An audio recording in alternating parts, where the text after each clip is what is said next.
Hey everybody, welcome back to Flying Back in from abroad. So not a lot of technical updates this week as most of the team were in Singapore at the first ever Field Summit. They had an absolute ball as well. Amazing speakers, interactive workshops, lots of demos, and a lot of active, productive discussion, insightful discussion aimed at overcoming existing challenges and of course strategizing on how Lotus team can contribute further. In addition to that, a lot of team members have said how much of a pleasure it was to meet many of you in person for the first time, and looking forward to doing that again. Some of the key takeaways as far as the Lotus team are concerned, I can't actually paste all of it. Hang on just a second. Bit by bit, here we go.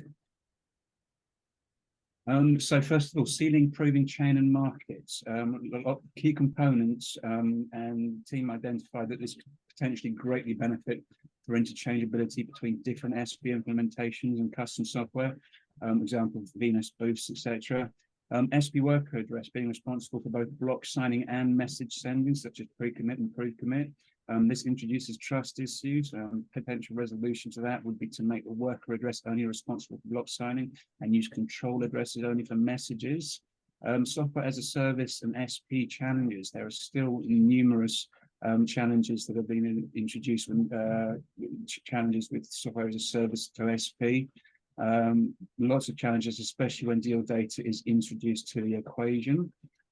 What about that? Non-interactive POREP, looking really promising potential enhancement to the sealing pipeline. I've included the link there so you can check it out. It's a addition on top of synthetic POREP, and it's looking really good, especially for sort of sealing as a service.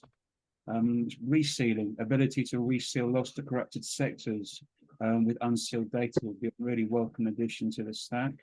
Retrievals, obviously a lot of discussion on retrievals, so understanding different retrieval products, the speeds they offer, their guarantees, and how SPs want to improve, how they want to use it. And also discussed IPC and deal data, deal abstraction, supporting of sparkling data, timestamping on a faster block time, sector upgrade pipeline, and no sector expiration. So much crammed into a couple of days, and lots of stuff that the team found extremely interesting.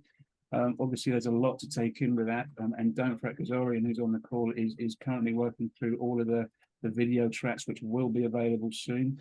So please stay tuned to the Lotus announcements channel for more details of those videos, which will be released in the next few days.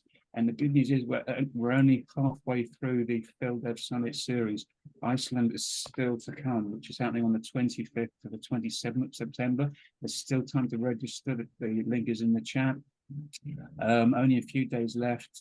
Check out that webpage link. A few things that are coming up: protocol development and evolution, client data onboarding, protocol tools and market governance and community, client onboarding experience, which has been discussed a bit today, chain tooling and infra, FVM and runtimes, scalability and computation, Filecoin retrievals, and data availability.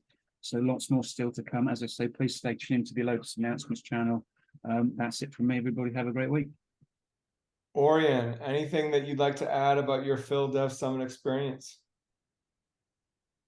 I think James touched upon a lot of the things that we discussed in Summit.